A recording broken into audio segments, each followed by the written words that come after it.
My girlfriend's parents tormented me, branding me a phony, all due to my prosthetic leg. However, they then discovered how I truly lost my real leg, and now they can't even meet my gaze.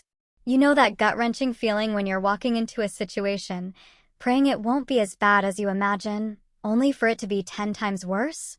Well, that night, I found myself in a nightmare I never saw coming, all because of a dinner invitation.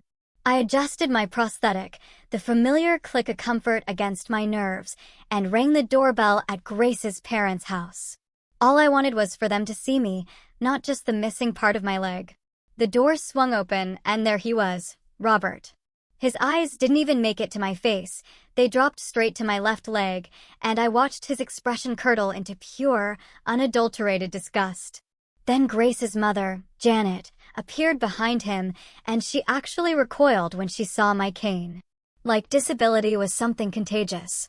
Grace squeezed my hand, a silent apology, but Robert was already blocking the doorway, a smirk playing on his lips. "Do we need to install a ramp?" he sneered, like we're running a nursing home. The words hit me like a physical blow. Janet whisked us into the living room, which felt off. They'd apparently cleared out all the comfortable chairs, leaving only a deep, sinking couch that I knew would be a struggle for me. And then the verbal assault began. Robert leaned back. We were hoping Grace learned her lesson after her last ex, but apparently she has a type. Broken things she thinks she can fix. Grace's face turned scarlet. Before she could even respond, Janet chimed in, asking about my job. When I mentioned disability benefits while I was in vocational training, Robert actually laughed. A cold, mocking sound. "So, you're a welfare queen? Our daughter is dating someone who steals our tax dollars to sit at home." Janet piled on, mentioning her hairdresser's son who lost both legs, but still ran a business. "What's your excuse for being a parasite?" My blood ran cold. Grace started to defend me, but I touched her arm. "Let's just change the subject," I murmured, my voice strained. "It's fine. I wasn't ready to tell the story of the IED. Not yet. Not to them. Dinner was a fresh hell. Janet served everyone but me, a deliberate, icy snub. "I assumed you had someone who fed you at home," she said, her tone dripping with fake sweetness. Robert, without a word, started cutting my meat, then moved my plate impossibly close, narrating each action slowly and loudly as if I were a toddler in a high chair. When I reached for my water, he grabbed my wrist, his grip surprisingly strong. "Careful," he drawled, "that's crystal.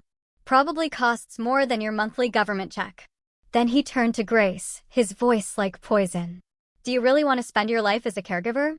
He launched into a horrifying tale about a friend's daughter who married a man in a wheelchair and how she became dead inside. Janet nodded furiously, adding that Grace would be changing my diapers by 40. Then, with a chilling smile, she asked, "And do you really want to waste your youth on someone who probably can't even get it up anymore?" My stomach lurched. Then Janet leaned over, grabbed my face, and turned it toward the light, examining me like livestock. "Your skin looks gray," she chirped. "Do you have some terminal illness we should know about?" That's when Robert dropped the bombshell that truly made my jaw clench. "Grace," he said, "remember when Princess Diana did charity work with landmine victims? That was nice of her, but she didn't take them home." Grace finally exploded, telling them to stop, but Janet just waved her off. "I'm being realistic, sweetheart. About what happens when the novelty of playing nurse wears off and you're stuck with dead weight." Then Robert hit me directly. "How did you lose your leg?" he demanded. Before I could even open my mouth, he added, "Probably drunk driving or something equally stupid that you don't want to admit." I just shook my head, my voice barely a whisper. "It's complicated. I'd rather not discuss it." Janet, ever the helpful one, speculated loudly that it was probably a drug deal gone wrong. She then dragged Grace into the kitchen, but I could still hear her, every word cutting like a knife. "He's going to be in a wheelchair within 5 years, then dead by 50, and you'll have wasted your best years." I tried to stand from that awful couch, every muscle screaming. Robert pulled out his phone and started filming me, documenting my struggle. "This is what Grace will deal with every day," he declared, a sick triumph in his voice. Janet reappeared, marched straight to the trash can, and dumped my cane in it. "Oops," she said, a saccharine smile on her face. "Thought that was garbage, like everything else you brought into our home." Then Robert did the unthinkable. He grabbed my prosthetic leg through my pants and yanked on it, hard. "Is it even real?" he questioned, his eyes glinting. He turned to Grace. "Sweetheart, you could have any man you want. Why are you settling for 3/4 of a person?" Janet, not to be outdone, added, "Honestly, I'd rather Grace be a lesbian. At least then we could lie to our friends about who she's dating." The air crackled with their venom. But then, the front door opened, and a voice called out, "Sorry I'm late." My head snapped up. A young man, maybe in his late 20s, walked into the dining room and stopped dead when he saw me. My whole body started shaking.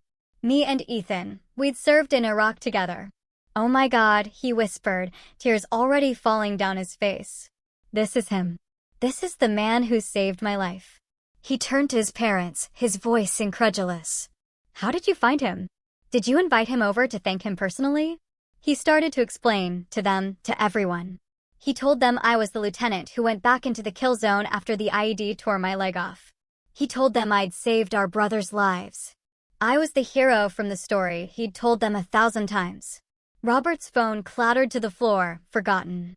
Janet's hand flew to her mouth, frozen in disbelief. Ethan looked at me, his eyes wide and full of concern. "Have they been treating you well?" he asked, glancing between his parents and me. I stared at him, my throat tight, unable to form words. Grace's hand gripped mine, harder than before, and she finally stood up. Her voice was shaking, but it was firm. "They've been treating him like garbage," she said, pointing to the trash can where my cane poked out like a broken monument. "Your mom threw his cane in there and called it garbage." Her face flushed with anger as she continued, tears streaming now. "Your dad grabbed his prosthetic leg through his pants and yanked on it. They called him 3/4 of a person and said I should be ashamed of dating him." Ethan's eyes went wide, his gaze darting to his parents. His mouth opened and closed, like he couldn't process what he was hearing. He looked back at me, then at his parents again. "Is this true?" His voice cracked. Robert stammered, but no words came out. Janet's hand finally dropped from her mouth. "Mom, Dad, is this true?" Ethan asked again, louder this time.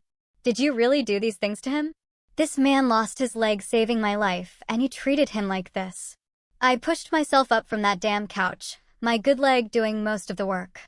My hands were shaking as I reached into the trash, pulling out my cane. The metal was cold, bits of food clinging to it. I wiped it on my pants, trying to steady myself. "I need to go," I said quietly, the words catching in my throat. Robert opened his mouth, but Ethan cut him off with a raised hand. I started walking toward the door, trying to keep my head up, but my whole body felt heavy, bruised. Grace grabbed her purse and followed, her footsteps quick behind me. My prosthetic made its usual clicking sound against the hardwood floor. I could hear Ethan's voice rising, getting louder behind us, but the words were lost to me. The front door felt impossibly heavy when I pulled it open. The cool air hit my face, and I took a deep, shuddering breath. My hands were still shaking as I made my way down the front steps, gripping the railing so tightly my knuckles turned white. Grace's car was parked in the driveway, and I headed for it, needing to escape. Footsteps ran up behind me, and I turned to see Ethan. His face was red, tears streaming down his cheeks. "Wait, please wait," he pleaded. He stopped in front of me, wiping his face with his sleeve. "I'm so sorry about my parents," he choked out, his voice breaking. "I can't believe they did this to you, after everything." He gently grabbed my shoulders. "You saved my life, and they treated you like that." He was crying harder now. "I owe you everything, and they—" He couldn't finish the sentence. "Is there anything I can do?" he asked, his voice desperate. "Anything at all to make this right?" I shook my head. "There wasn't anything." "It's not your fault," I told him. He hugged me then, careful not to knock me off balance. "I'm going to talk to them," he said, pulling back. "This isn't okay." Grace had already started the car, and I got into the passenger seat. Ethan stood in the driveway, watching us as we pulled away. Grace drove without saying anything for a long time. Her knuckles were white, gripping the steering wheel so hard. We hit a red light, and that's when she finally broke down. Tears streamed down her face, her shoulders shaking with sobs. "I'm so ashamed," she choked out. "They're my parents, and they did that to you." She slammed her palm against the steering wheel.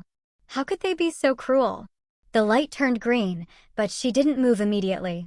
A car honked behind us, and she drove forward, still crying. "I don't know how to process this," she said. "They've always been difficult, but this was something else." She pulled into a parking lot and stopped the car. "I'm so sorry," she kept saying over and over. We sat there for 20 minutes while she cried, the weight of it all pressing down on us. When we finally got home, I went straight to the bathroom and sat on the edge of the tub. My hands were still shaking as I rolled up my pant leg to check my prosthetic. The socket felt loose, twisted from where Robert had yanked on it. I had to readjust the straps. That night, the phantom pain hit hard. It always got worse when I was stressed, but this was bad, even for me. The missing part of my leg burned and ached like it was still there, getting blown apart. I kept seeing the IED flash in my mind, mixed with Robert's sneering face when he grabbed my prosthetic. Janet's voice, 3/4 of a person, played on repeat in my head. I got up 3 times to take more pain meds, but they barely helped. Grace found me on the couch at 4 in the morning, ice packs on my residual limb. She just sat next to me, rubbing my back, not saying anything. There was nothing to say. When the sun came up, she made coffee and brought me a cup. Her phone buzzed, and she looked at it, her face turning red again as she read whatever was on the screen.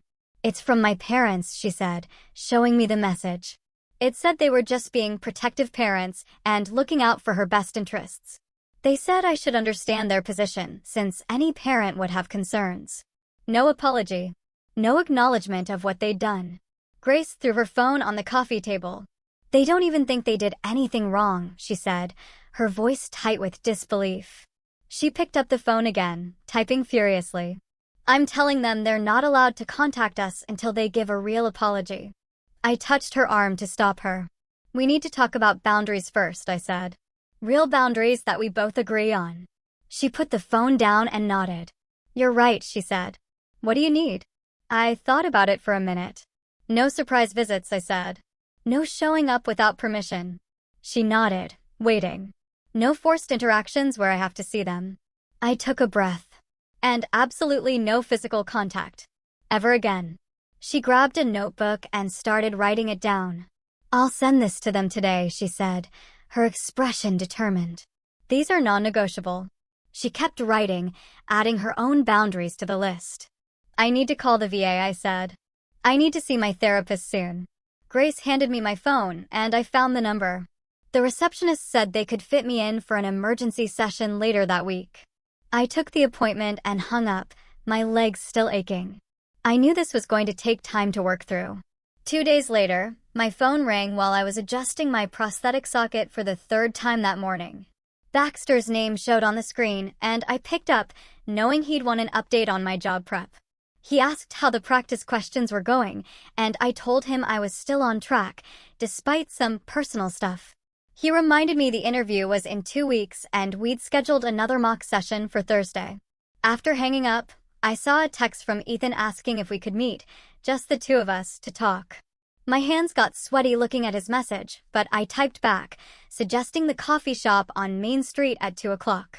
He agreed immediately, and I spent the next hour pacing my apartment, checking my prosthetic straps over and over. At the coffee shop, I picked a table near the exit, my cane within easy reach. Ethan walked in 5 minutes late, looking tired, older than he had at dinner. He sat down and ordered a black coffee, then stared at his hands for a full minute before speaking. He told me his parents had always been terrified of him coming home disabled after his deployment. They'd seen what happened to their neighbor's son, who came back in a wheelchair, and it had made them paranoid. He was clear. Their fear didn't excuse what they did to me, but he wanted me to understand where it came from.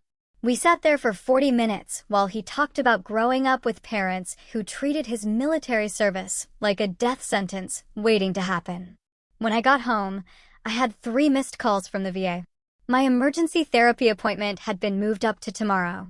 The next morning, I drove to the VA hospital, signed in at the mental health desk 20 minutes early. Sophia called me back right on time. We sat in her small office, fake plant and motivational posters doing little to lighten the mood. She asked me to describe what happened at dinner, and I went through every detail, from the trash can to Robert grabbing my leg. She stopped me several times to ask how my body felt during specific moments, and I realized my shoulders were up near my ears, just remembering it. She explained that their treatment was assault and had nothing to do with my worth as a person. We spent the rest of the session working on breathing exercises, and she taught me a grounding technique using my 5 senses. That evening, Grace showed up at my door with a duffel bag and red eyes from crying. She came in, dropped the bag by the couch, then sat down and pulled her knees up to her chest. We needed to figure out if our relationship could handle her parents and what boundaries we both needed. She started listing everything we'd need to address, from holiday visits to potential future kids and how to protect them. I wrote notes while she talked, and we filled 3 pages with boundary requirements and deal breakers. My phone buzzed with another text from Ethan, saying he'd confronted his parents again that afternoon. He said they kept calling me a hero, but still wouldn't admit they'd personally hurt me as an individual human being. He was frustrated because they acted like my military service canceled out their cruelty, rather than making it worse. 2 days later, I sat in Baxter's office for our mock interview, wearing my only suit that still fit. He started with basic questions about my work history, and everything was fine until he asked about the gap in employment. My chest got tight and I couldn't get enough air, even though I was breathing fast. Baxter stopped the interview, got me water while I bent forward, trying not to pass out. He rescheduled for next week and suggested I talk to Sophia about interview anxiety strategies. That night, Grace showed me an email from her dad that was supposed to be an apology. Robert spent 3 paragraphs talking about how hard it was for parents to watch their daughter date someone disabled. He mentioned his fears about Grace becoming a caregiver and how that wasn't the life he'd imagined for her. There was one sentence saying he shouldn't have grabbed my prosthetic, but then immediately added that I should understand his protective instincts. I deleted it without responding. Grace didn't argue. At my next session with Sophia, we worked on writing a boundary letter to Robert and Janet. She helped me list specific requirements: no physical contact, no comments about my disability, and no speculation about my life expectancy. We added that any future relationship would require a genuine apology, acknowledging the harm they caused. The letter took 2 hours to write, and Sophia made me practice reading it out loud 3 times. Grace decided she needed space from her parents to figure out her own feelings. She brought 2 more bags over, and we tried living together full-time for the first time. The first week was harder than expected, both of us trying to navigate sharing space while processing trauma. She reorganized my kitchen without asking, and I got upset because I'd arranged everything to be accessible from my height when using my cane. We had our first real fight about it, and she cried, saying she was just trying to help. I explained that help without asking wasn't actually helpful, and she started understanding how her parents' assumptions about my needs connected to their cruelty. After 2 weeks of living together, we found a rhythm. But the stress showed in small ways. Grace jumped whenever her phone rang, and I started having more phantom pain from the constant tension. She helped me with my prosthetic maintenance one night, something I'd always done alone because it felt too vulnerable. Her hands were gentle as she helped clean the socket and check for pressure sores on my residual limb. Neither of us talked about how this was exactly what her parents said she'd end up doing, but we both thought it. The next morning, Grace's phone started buzzing with texts from her aunt, asking why she wasn't at Sunday dinner. Then her cousin called, wanting to know if the rumors about her dating someone in a wheelchair were true. Grace put the phone on speaker while making breakfast, and I could hear her uncle in the background saying something about me probably being a drug addict.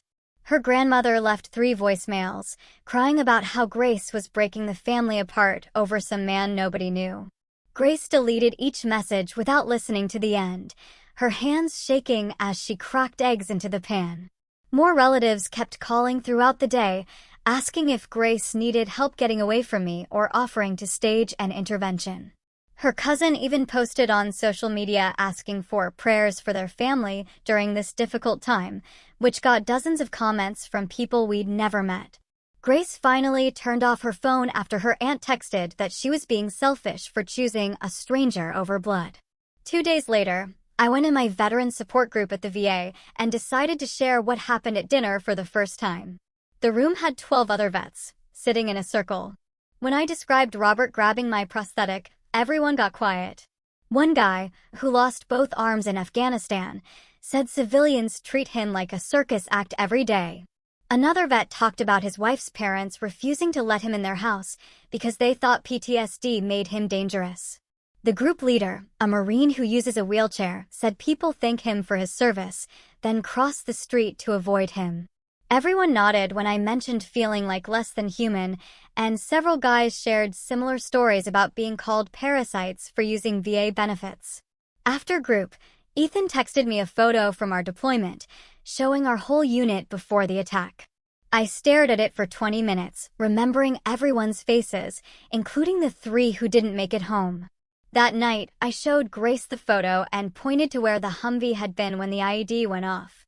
I explained how the blast threw me 15 feet, and when I tried to stand up, my left leg was just gone below the knee.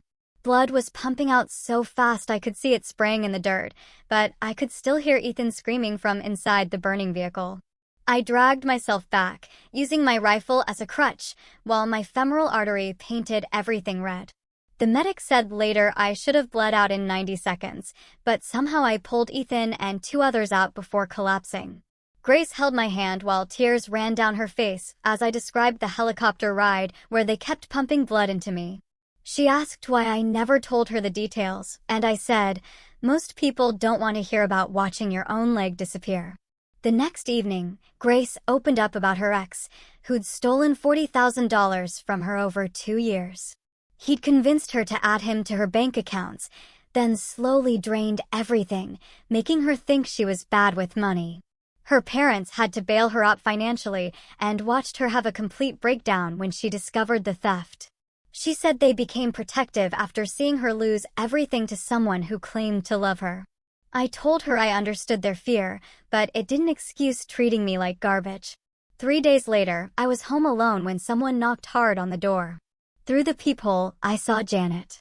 She kept knocking, calling out that she just wanted to apologize, but I didn't move from the couch.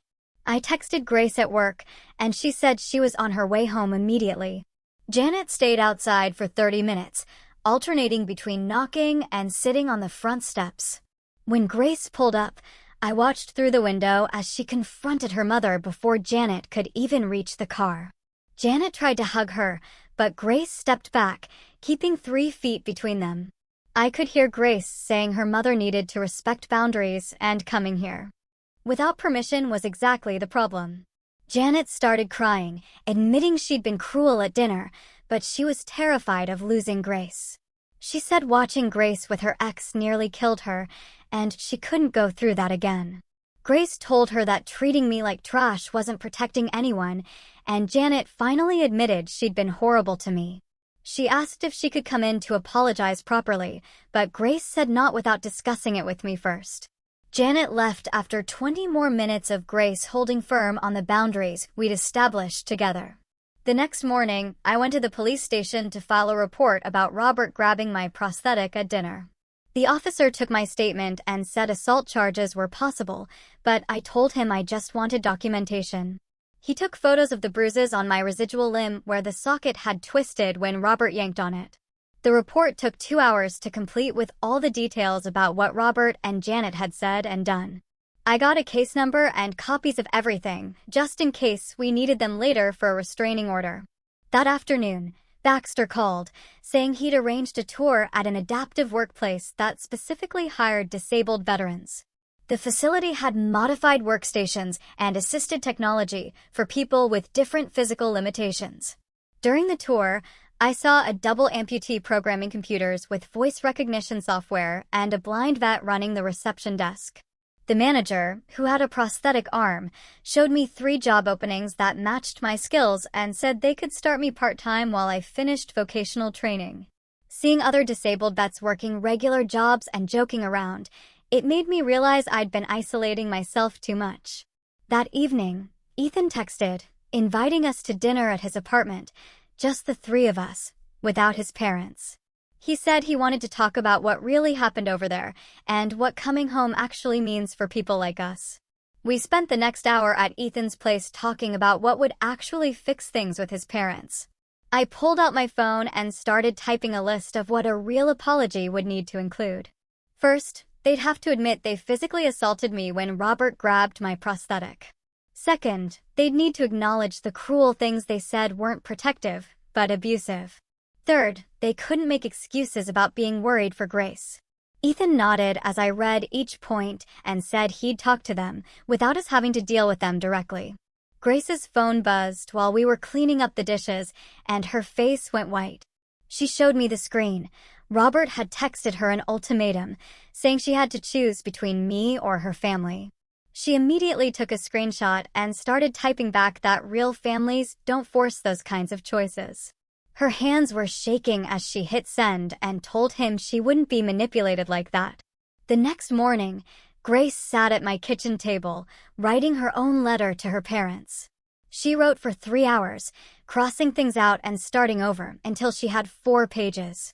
The letter explained she wouldn't be forced to choose, but also wouldn't tolerate any more disrespect toward me.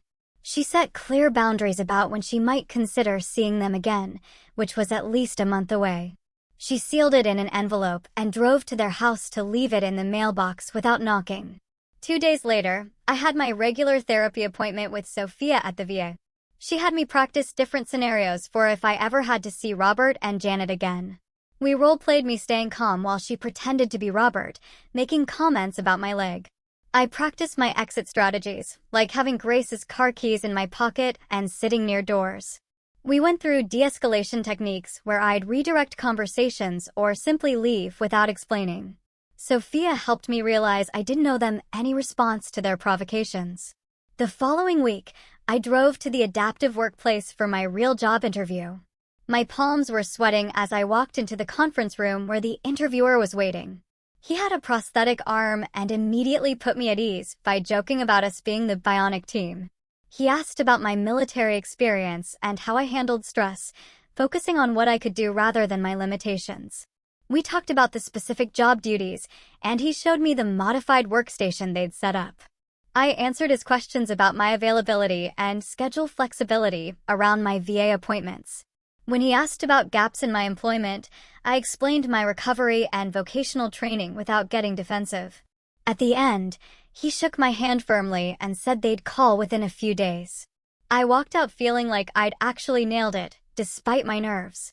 That evening, Grace was scrolling through social media when she suddenly cursed and showed me her phone. Janet had posted some vague status about family challenges and difficult times that made her sound like the victim. Several of their family friends had commented with sympathy and support, not knowing the real story. Grace immediately commented publicly, calling out her mother for playing victim after assaulting a disabled veteran. She posted a brief version of what really happened at dinner, and within minutes, Janet deleted the entire post. We sat down that night to figure out how to handle the family gossip without getting sucked into drama. Grace made a list of relatives who'd probably call or text asking questions. We agreed we wouldn't engage with every provocation or spend our energy defending ourselves constantly. She drafted a standard response saying the situation was private and we weren't discussing it. We decided to block certain family members on social media who were known gossips. Grace changed her privacy settings so her parents couldn't see her posts anymore. 3 days later, Ethan called, proposing a meeting between all of us at a neutral restaurant. He said his parents were willing to listen if we'd give them one chance to make things right. I told him I needed to discuss it with Sophia first before agreeing to anything. At my next therapy session, we talked through the pros and cons of meeting them. Sophia helped me see that I could try once, but I needed a clear exit plan ready. We agreed on specific boundaries, like no physical contact and leaving immediately if they got hostile. The night before the meeting, Grace and I sat at my table, preparing what we needed to say. We wrote down our main points on index cards so we wouldn't forget in the heat of the moment. Grace practiced staying calm while I pretended to be her father making excuses. We came up with hand signals for when either of us needed to leave immediately. If I touched my ear, that meant I was done, and we'd leave within 2 minutes. If she squeezed my hand 3 times, same thing. We picked a restaurant near the highway so we could leave quickly if needed. We arrived 15 minutes early to get a table near the exit and have time to settle our nerves. Robert and Janet walked in exactly on time, with Ethan behind them, looking stressed. They sat across from us, and Robert immediately started talking about his fears of Grace getting hurt again. He explained how her ex had destroyed her financially and emotionally, leaving them to pick up the pieces. Janet added that they'd watched Grace have a breakdown and couldn't bear seeing it happen again. Neither of them started with an apology, just their own fears and justifications, but at least they were finally listening when Grace explained how their behavior was unacceptable. Regardless of their fears, I stayed quiet, mostly, just watching their body language and keeping my hand near Grace's, just in case we needed to leave. Robert shifted in his seat and stared at his hands folded on the table before clearing his throat and looking straight at me. His face had lost all its usual smugness as he admitted that when he grabbed my prosthetic that night, he crossed a line that couldn't be uncrossed. He said what he did was assault, plain and simple. And while it wasn't a full apology, hearing him acknowledge the seriousness of his actions made my chest tighten. I pulled out my phone and showed him the photos I'd taken of the bruises on my residual limb from where he'd yanked on my prosthetic, explaining calmly that I had everything documented and could press charges if I wanted to. The color drained from his face as I scrolled through the images, but I told him I was choosing not to file a report as long as he respected my boundaries going forward. I listed them clearly: no physical contact of any kind, no comments about my disability, no filming me without permission, and no speculation about my medical condition or life expectancy. Janet started to say something, but I held up my hand and continued, adding that if they wanted any relationship with Grace, they'd need to treat me with basic human dignity. Grace took over then, her voice steady as she told her parents she'd consider slowly rebuilding contact if they consistently respected our boundaries for a full month. She wanted to see actions, not just words, and made it clear that any violation would reset the clock or end things permanently. Robert nodded slowly while Janet twisted her napkin in her lap, both of them looking older than when we'd arrived. We left the restaurant without ordering food, and Grace drove us home in silence while I watched the city lights blur past the window. The next few days were quiet, with no texts or calls from her parents, while Ethan kept us updated that they were processing everything.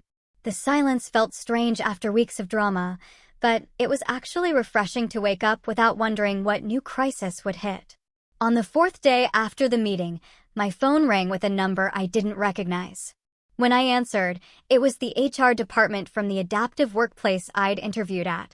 They offered me a conditional position pending my background check and medical clearance, starting in 3 weeks with full benefits and accommodations for my disability. Having real employment lined up made my shoulders relax in a way they hadn't in months, knowing I'd have my own income regardless of what happened with Grace's family situation.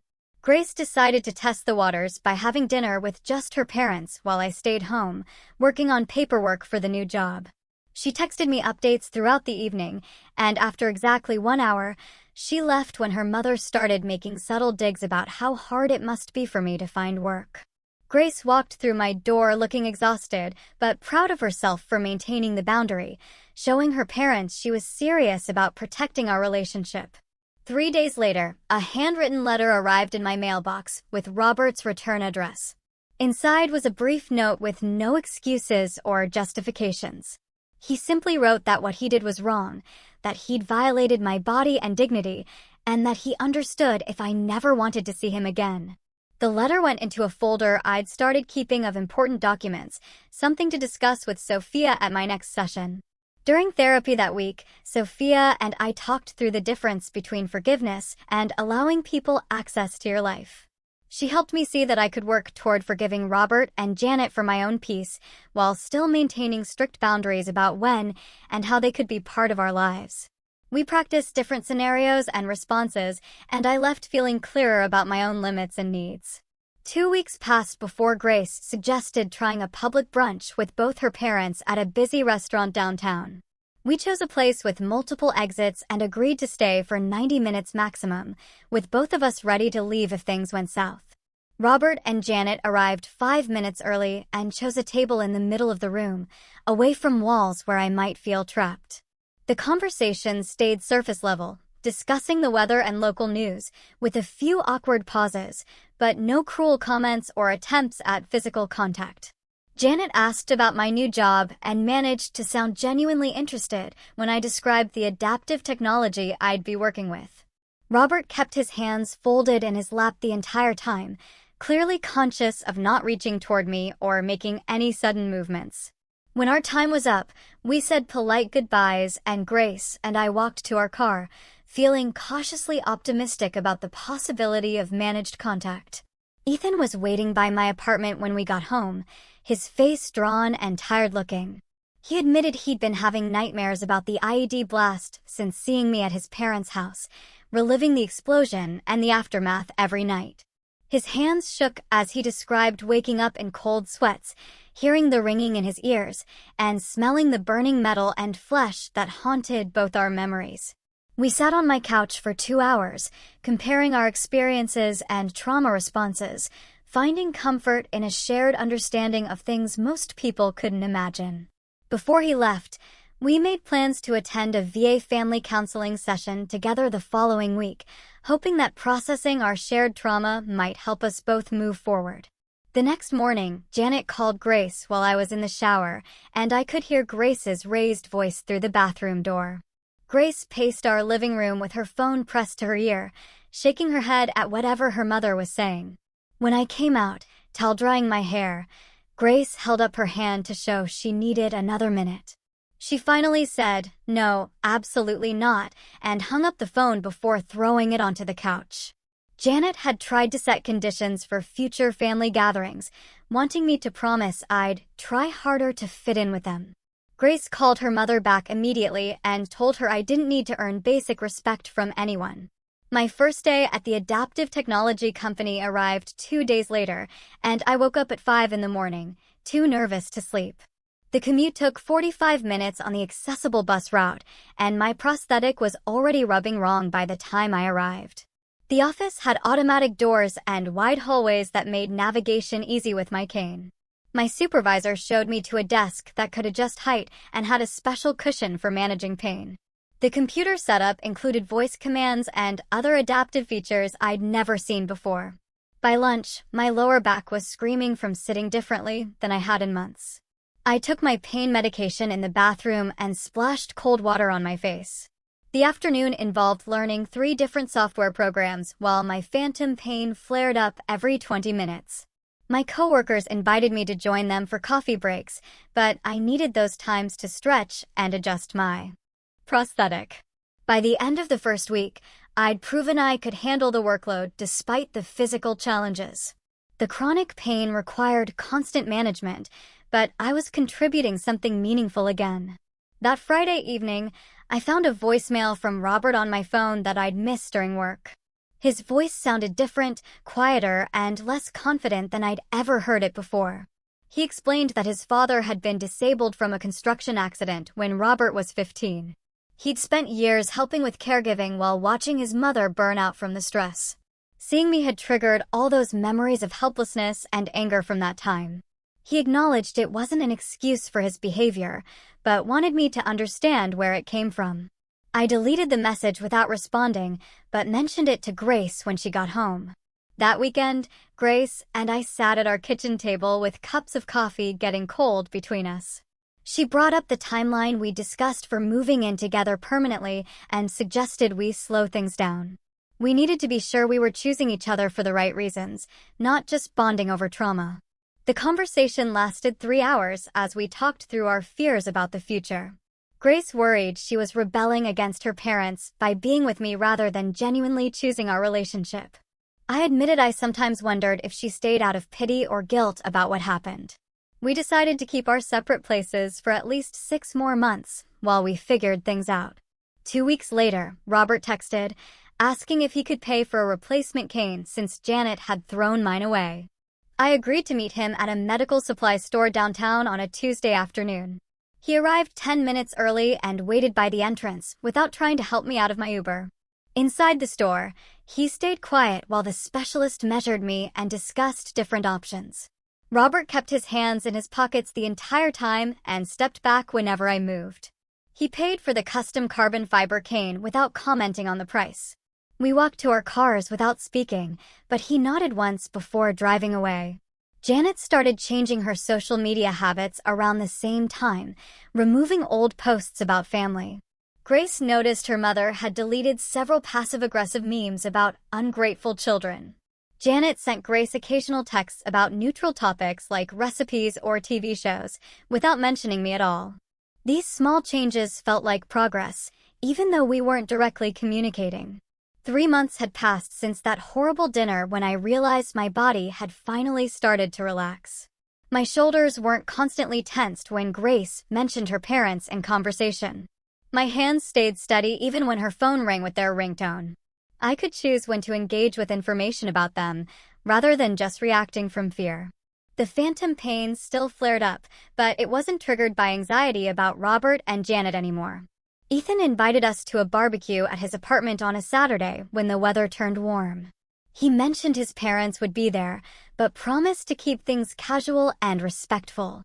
Grace and I discussed it for several days before agreeing to try for 2 hours maximum. We arrived to find Robert manning the grill while Janet arranged food on a picnic table. Everyone nodded politely, but nobody attempted hugs or handshakes or forced conversation. The afternoons stayed surface level with discussions about sports and the weather and Ethan's new promotion. Robert asked if I wanted a burger without making assumptions about what I could handle. Janet passed me the potato salad without commentary about my ability to serve myself. When our 2 hours were up, we made polite excuses about other plans and left without drama. Ethan walked us to our car and thanked us for trying, understanding this would never be easy. Grace held my hand during the drive home, and we both knew we'd found a way to coexist. Her parents would never be family to me, but we could share space when necessary for Grace and Ethan. The boundaries were firm and respected, and that was enough for now. Thanks for letting me wander through all this with you. It's definitely been quite a journey to share together. I really appreciate you being here. If you made it to the end, drop a comment. What would you have done in my place? I'd love to hear your thoughts.